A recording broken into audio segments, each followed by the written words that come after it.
सभी साथियों को प्रेम भरी नमस्कार। प्यारे साथियों, जैसा कि हमारा स्वाध्याय चल रहा है योगी कथामृत का, तो आज हम पहुंच चुके हैं उसके 33वें अध्याय पर, जिसका शीर्षक है आधुनिक भारत के महाअवतार बाबा जी। अब इसमें हमें योगानंद जी, जैसे कि हम में से काफी लोग ये जानते होंगे कि महाअवतार बाबा जी जो हैं वो जिंदा हैं बहुत सालों से इस धरती पर। तो उसके बारे में वो हमें जानकारी दे रहे हैं। सबसे पहले वो बताते हैं कि जो बाबा जी हैं वो अवतार है इस धरती पर। और अवतार कौन होता है? ये एक संस्कृत का शब्द है जिसमें बताया गया है कि अव का मतलब है नीचे और तर का मतलब है उतरना। मतलब नीचे उतारा गया, जो हमारे लिए भगवान ने हमारी भलाई के लिए जिसको नीचे भेजा है वो होता है अवतार। तो वो कहते हैं शास्त्रों में अवतार शब्द का प्रयोग परम तत्व या परमात्मा के स्थूल शरीर में प्रकट होने का इशारा करता है।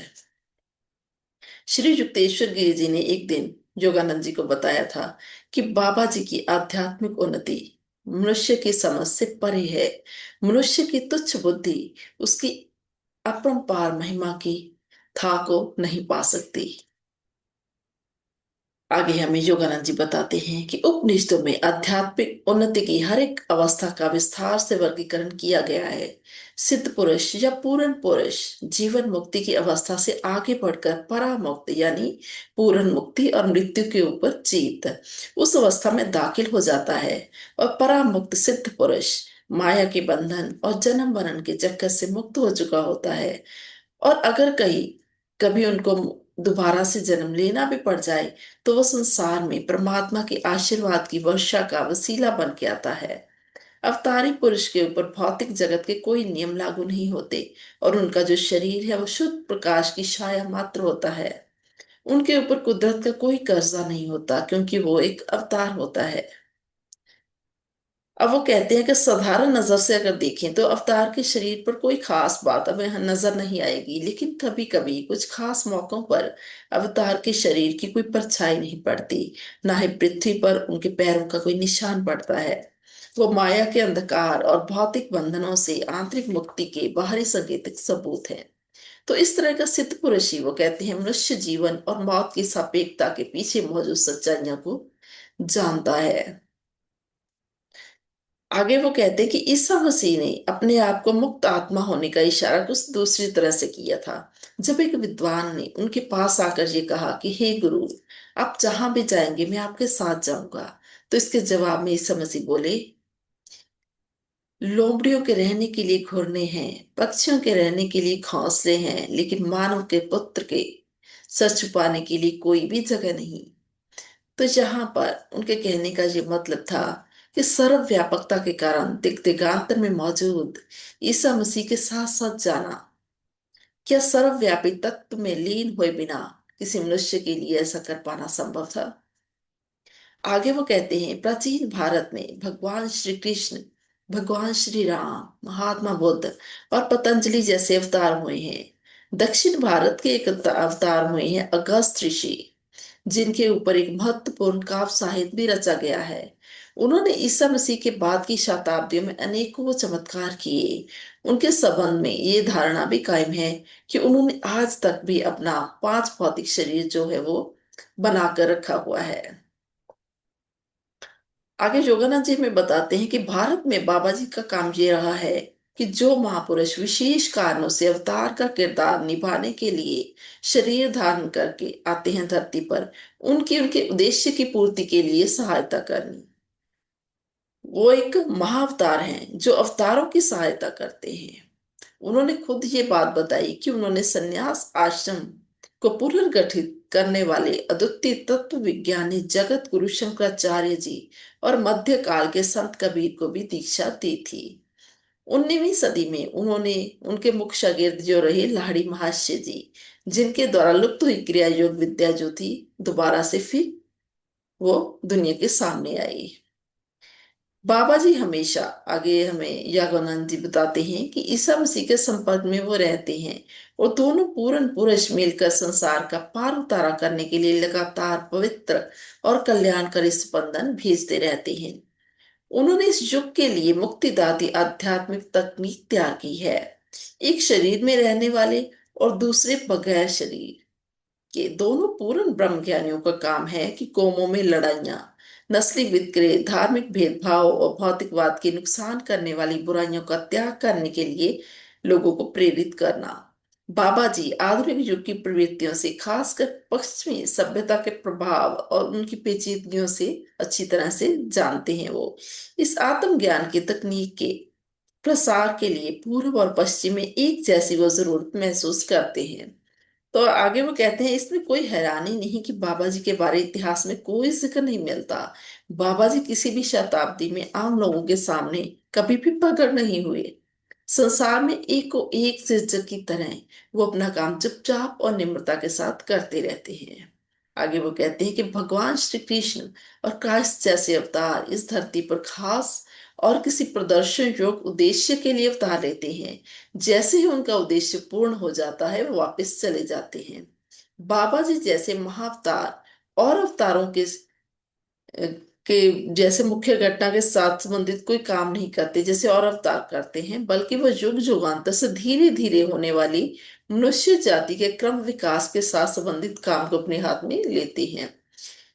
इस तरह के गुरु अवतार हमेशा ही जनता जनार्दन की स्थूल नजर से पर्दा बनाए रखते हैं, मगर मतलब वो पर्दे के पीछे ही रहते हैं। वो जब भी चाहे अपनी इच्छा अनुसार अदृश्य होने के समर्थ होते हैं। इन कारणों से आमतौर पर वो अपने शागिर्दों को भी अपने संबंध में ज्यादातर चुप रहने का ही हुक्म देते हैं। इसलिए अनगिनत उच्च कोटि के आध्यात्मिक सिद्ध पुरुष जो हैं वो अज्ञात बने रहते हैं। और आगे योगानंद जी कहते हैं कि मैं इस पुस्तक में बाबा जी के जीवन के बारे में थोड़ी सी झलक दिखा रहा हूँ, जितनी झलक दिखाने को वो जनता जनार्दन के साथ साझी करने के योग्य और सहायक मानते हैं।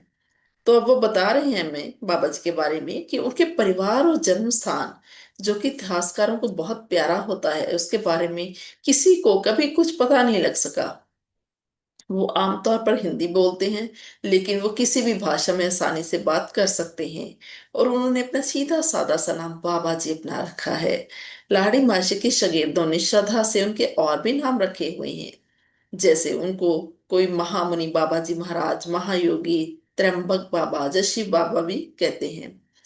अगर हम यहाँ पर योगानंद जी कहते हैं कि एक पूर्ण सिद्ध पुरुष की जात, गोत्र या खानदान के बारे में पूरी जानकारी नहीं भी रखते, तो भी इससे कोई फर्क पड़ने वाला तो है नहीं, क्योंकि अवतार ने तो अवतार ही रहना है।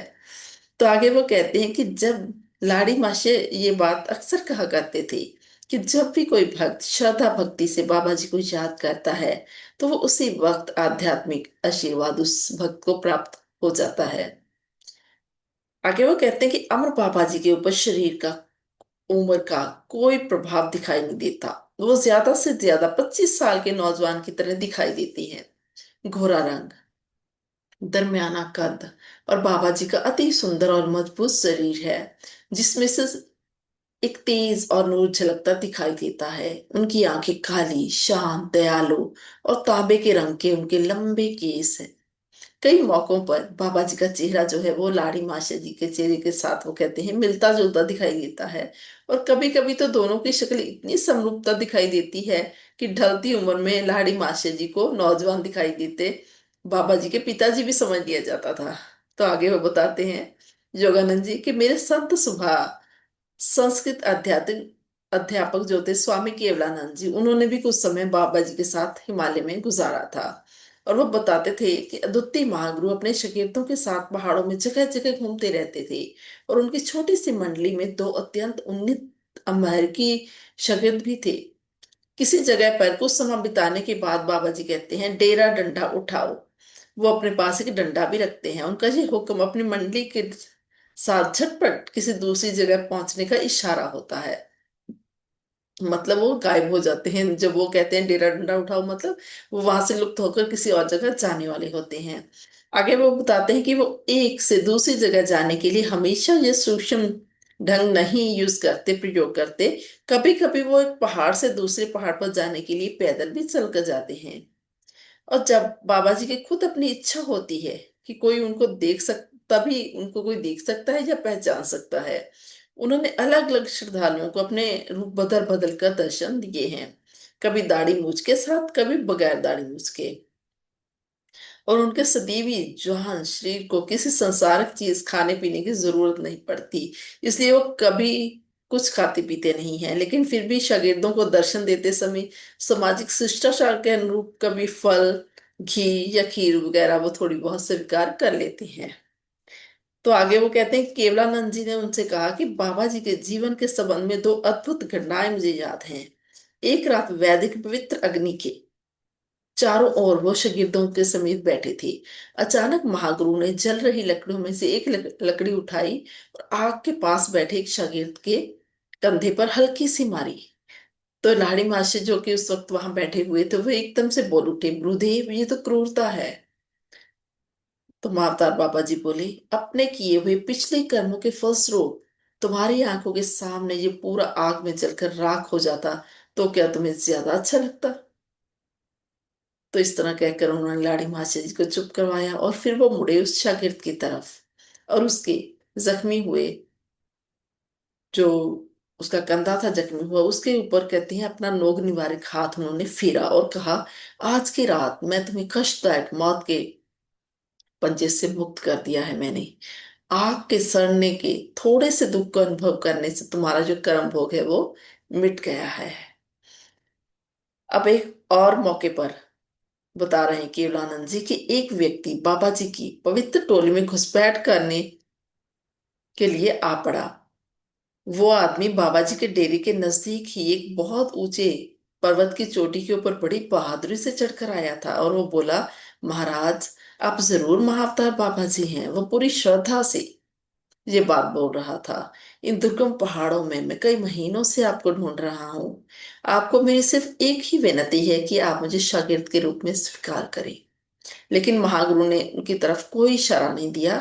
तो उस व्यक्ति ने, जो गहरी वहां पर खड़ थी, गहरी खाई थी, उसकी तरफ इशारा करते हुए कहा कि अगर आप मुझे शागिर्द के रूप में स्वीकार नहीं करोगे तो मैं इस पर्वत की ये गहरी खाई में छलांग लगा दूंगा। परमात्मा तक पहुंचने के लिए अगर मैं आपका मार्गदर्शन नहीं पा सकता तो मेरे जीने का क्या लाभ। तो ये सुनकर भी बाबा जी ने उसकी तरफ कोई ध्यान नहीं दिया और वो बोले, तो मारो छाल, मैं तुम्हारी उन्नति की मौजूदा अवस्था में तुम्हें शागिर्द स्वीकार नहीं कर सकता। तो जैसे ही बाबा जी ने ये कहा मारो छाल, उस व्यक्ति ने वैसे ही उस गहरी खाई में छलांग लगा दी। तो अब ये देखकर बाबा जी के जो शागिर्द थे काफी शोकग्रस्त हो गए थे। तो अब बाबा जी ने कहा उन शागिर्दों को, उस व्यक्ति का शरीर उठाकर ऊपर लेकर आओ। तब शागिर्द उस व्यक्ति के बुरी तरह से जख्मी हुए शरीर को ऊपर उठाकर ले आए। तो बाबा जी ने उसके मुर्दा शरीर के ऊपर अपना हाथ फेरा और अचानक से उस व्यक्ति ने अपनी आंखें खोल दी और वो सर्वशक्तिमान गुरु के आगे दंडवत प्रणाम करते हुए लेट गया। और फिर बाबा जी बोले, अब तुम मेरा शागिर्द बनने के योग्य हो गए हो। तो इस तरह से पुनर्जीवी शागिर्द की तरफ देखते बाबा जी ने अत्यंत प्यार से मुस्कुराते हुए कहा कि तुमने हिम्मत करके एक मुश्किल इम्तिहान पास कर लिया है। अब कभी भी मौत तुम्हारा स्पर्श नहीं कर सकेगी। अब तुम मेरी मंडली में शामिल हो गए हो। और फिर उन्होंने सदा की तरह चलने का हुक्म दे दिया, डेरा डंडा उठाओ, और तुरंत ही पूरा दल जो था उस पर्वत से गायब हो गया। आगे योगानंद जी बताते हैं कि अवतारी पुरुष सर्वव्यापक ब्रह्म चैतन्य में निवास करता है। उसके लिए देश काल का कोई महत्व नहीं होता। इसलिए बाबा जी ने अपने स्थूल शरीर को जो शताब्दी दर शताब्दी बनाकर रखा है, उसका केवल एक ही कारण है कि मनुष्य जाति को उसकी अपनी संभावनाओं का ठोस उदाहरण पेश करने की इच्छा। अगर मनुष्य के हार्ड मास के शरीर के ऊपर परमात्मा की झलक दिखाने की कृपा ना की जाए तो वह हमेशा माया के इस भ्रमजाल में रहेगा कि वह अपनी नाशवानता के ऊपर कभी भी जीत प्राप्त नहीं कर पाएगा। ईसा मसीह को शुरू से ही, वो कहते हैं, अपने जीवन में होने वाली घटनाओं की पूरी जानकारी थी। वो उन अनुभवों में से गुजरे अपनी खातिर नहीं, कर्म फल भोगने की मजबूरी के लिए नहीं, बल्कि उन घटनाओं का चिंतन करके सीखने वाली मनुष्य जाति को ऊंचा उठाने के लिए। और उनके चार शागिर्द थे, मैथ्यू, मार्क, ल्यूक और जॉन। उन्होंने शब्दों में जो कि बयान किया भी नहीं जा सकता उससे भी परे जाकर इस अद्भुत लीला को भावी पीढ़ी के लाभ के लिए उन्होंने लिखा। फिर आगे वो कहते हैं कि बाबा जी के लिए भूत, वर्तमान और भविष्य आदि समय की परस्पर संबंधित अवस्थाओं का कोई फर्क नहीं है। शुरू से ही उनको अपने जीवन की सभी अवस्थाओं का पूरा ज्ञान है। मनुष्य की समझ शक्ति की कमी को ध्यान में रखते ही उन्होंने अपने दिव्य जीवन की अनगिनत लीलाओं को एक या एक से ज्यादा लोगों की हाजिरी में करने के लिए ध्यान में रखा। इसलिए जब बाबा जी ने शरीर की अमरता की संभावना को प्रकट करने का समय ठीक समझा, तो लाहिड़ी मास्टर के शागिर्द उस मौके उन्होंने हाजिर कर लिए। उन्होंने स्पष्ट शब्दों में राम गोपाल मजूमदार के सामने ये वचन किया, ताकि और जिज्ञासुओं को प्रेरणा देने के लिए ये बात बाद में सभी को पता चल जाए। सिद्ध पुरुष सिर्फ मनुष्य जाति की भलाई करने के लिए ही अपने वचन करते हैं, और सहज स्वाभाविक लगने वाले घटना चक्र में वो शामिल हो जाते हैं। जिस तरह ईसा मसीह ने कहा था, हे परमपिता, मैं जानता था कि आप हमेशा ही मेरी बात सुनते हो, लेकिन मेरे आसपास जो लोग खड़े हैं, मैं उस तरह उनकी खातिर कहा था मैंने, ताकि उनको ये विश्वास हो जाए कि आपने ही मुझे भेजा है। तो आगे हमें योगानंद जी बता रहे हैं कि जब मैं रणबाजपुर में सदा जागृत संत राम गोपाल मजूमदार के पास गया था, तो उन्होंने मुझे बाबा जी के साथ हुई अपनी पहली मुलाकात की अद्भुत कहानी सुनाई थी। जैसा कि साथियों, पिछले अध्याय के दौरान हम ये सदा जागृत संत के बारे में जान चुके हैं। अगर आप में से कोई नहीं जानता तो कृपया वो अध्याय सुन सकते हैं। तो इन्होंने उन्होंने अपने बाबा जी के साथ हुई मुलाकात इस तरह से बताई कि मैं कभी कभी अपनी एकांत गुफा से बाहर आकर लाहिड़ी मास्टर के चरण कमलों में वाराणसी में जाता था। एक दिन आधी रात के वक्त जब मैं उनके घर उनके और शागिर्दों के साथ बैठा चुपचाप ध्यान कर रहा था, तो अचानक ही लाड़ी मास्टर जी बोले कि राम गोपाल, तुम तुरंत दशाश्वमेध घाट के ऊपर पहुंचो। तो राम गोपाल जी कहते हैं कि मैं तुरंत वहां पर पहुंच गया, और चंद्रमा की चांदनी और तारों की लौ के साथ रात जो थे बहुत उजली दिखाई दे रही थी। मैं वहां पर थोड़ी देर चुपचाप शांति से बैठा रहा, तो अचानक से मेरा ध्यान अपने पांव के पास पड़ी एक बड़ी सारी चट्टान की तरफ खिंच गया, जो कि धीरे धीरे हवा में ऊपर उठ रही थी, और उसके नीचे एक जमीन दोस्त गुफा दिखाई दे रही थी। फिर वो चट्टान हवा में स्थिर हो गई। ऐसे लगा जिस तरह से कोई अज्ञात शक्ति ने उसको पकड़ रखा हो, और उस गुफा में से अत्यंत सुंदर पोशाक पहने एक सुशील स्त्री बाहर आई और हवा में ऊंची उठ गई। फिर वो धीरे धीरे जमीन पर उतरकर उसने शांत भाव से मेरे सामने स्थिर वो खड़ी हो गई। फिर वो उसमें थोड़ी सी हिलजुल हुई, और वो बहुत ही कोमल स्वर में बोली, मैं माता जी, बाबा जी की बहन हूँ। आज की रात में बाबा जी को और लाड़ी मासी जी को एक महत्वपूर्ण मसले के ऊपर विचार विमर्श करने के लिए मैंने यहाँ पर बुलाया हुआ है। तो फिर वो उन्होंने देखा कि एक रोशनी का बादल जैसा गोला गंगा नदी के ऊपर तेजी से उड़ता हुआ उनको दिखाई दिया। अपारदर्शी पानी में उसका परछाई जो है दिखाई दे रही थी। वो रोशनी का गोला हमारे और नजदीक आया, और चुंधियाने वाली चमक के साथ माता जी के पास आकर वो कहते हैं रुक गया, और तुरंत वो बदल गया लाड़ी मासी जी के स्थूल शरीर में। और फिर लाड़ी मासी ने अत्यंत निम्रता के साथ माता जी के चरणों में प्रणाम किया। अभी हैरानी से देख ही रहे थे राम गोपाल, तो फिर क्या हुआ कि रहस्य में चंद्याने वाली रोशनी का एक और गोला आसमान में उनको आता हुआ दिखाई दिया। उस चंद्याने वाले रोशनी के गोले ने बड़ी तेज रफ्तार से नीचे उतरकर एक अत्यंत सुंदर नौजवान का रूप धारण कर लिया। तो वो कहते हैं कि मैं उसी वक्त समझ गया कि वो बाबा जी हैं। उनका क्योंकि शक्ल है वो लाड़ी मासी जी के साथ मिलती जुलती थी। बेशक वो अपने शागिर्द लाड़ी मासी जी से उम्र में बहुत कम दिखाई दे रहे थे। उनके केस लंबे और तांबे रंग के चमकीले थे। लाड़ी मासी ने माता जी और मैं बाबा जी के चरणों में फिर प्रणाम किया। उनके दिव्य शरीरों को स्पर्श करते ही मेरे शरीर के रोम रोम में खुशी और सुखदायक अनुभूति की झरनाहट छिड़ गई। तब बाबा जी ने कहा अपनी बहन से कि पूजने की बहन जी, मैं अपने स्थूल शरीर को त्याग करके अनंत प्रवाह में लीन हो जाने का विचार कर रहा हूँ। तो उनकी बहन बोली, माता जी, पूजने गुरुदेव, मैं आपकी इस मंशा का पहले ही आभास पा चुकी हूँ। इसीलिए आज की रात मैंने इस मसले के ऊपर विचार विमर्श करने के लिए आपको यहाँ बुलाया है कि आपको शरीर त्याग करने की क्या जरूरत है। उस तेजस्वी स्त्री ने बाबा जी की तरफ विनती भरी नजर से देखते हुए कहा। तो बाबा जी बोले, मैं अपने ब्रह्म सागर में दृश्यमान या अदृश्यमान लहर का रूप धारण करूं, इससे कोई फर्क नहीं पड़ता। तो ये सुनकर माता जी की हाजिर जवाबी कि अद्भुत उदाहरण वो कहते हैं पेश की। वो बोले, अमर गुरुदेव, अगर कोई फर्क नहीं पड़ता तो कृपया आप अपने शरीर का कभी त्याग ना करें। तो ये सुनकर बाबा जी ने बड़े ही शांत भाव से कहा, इसी तरह ही हो, मैं अपने स्थूल शरीर का कभी त्याग नहीं करूंगा। इस पृथ्वी के ऊपर कम से कम ये कुछ लोगों को जरूर दिखाई देता रहेगा। आपके मुखार बिंद से परमात्मा की इच्छा प्रकट हुई है। तो रामगोपाल जी कहते हैं कि मैं हैरानी भरे आनंद से पूरा लबालब भरा हुआ उन दिव्य हस्तियों की वार्तालाप सुन रहा था। तो मेरे ऊपर मेहर भरी नजर डालते हुए अमर गुरु ने कहा, राम गोपाल, डरो नहीं। इस अमर वचन का गवाह बनने के तुम्हें सौभाग्य प्राप्त हुआ है। तो जैसे ही बाबा जी के ये मधुर वचन वातावरण में लीन हुए, तभी उनका और लाड़ी मास्टर जी के शरीर धीरे धीरे से हवा में ऊपर उठते चले गए और गंगा की लहरों के ऊपर से उनके शरीर पीछे पीछे जाने लग पड़े। और चौंधियाने वाली रोशनी के गोलों ने उनके शरीरों को घेर लिया और वो रात के अंधेरे में आसमान में अदृश्य हो गए। और फिर माता जी का शरीर भी हवा में उठा और गुफा के पास जाकर उसके अंदर चला गया। और हवा में तैरती चट्टान नीचे आई और उस गुफा गुफा के मुख के ऊपर बैठ गई, जिस तरह किसी अदृश्य हाथों ने उसको गुफा के मुख के ऊपर रख दिया हो।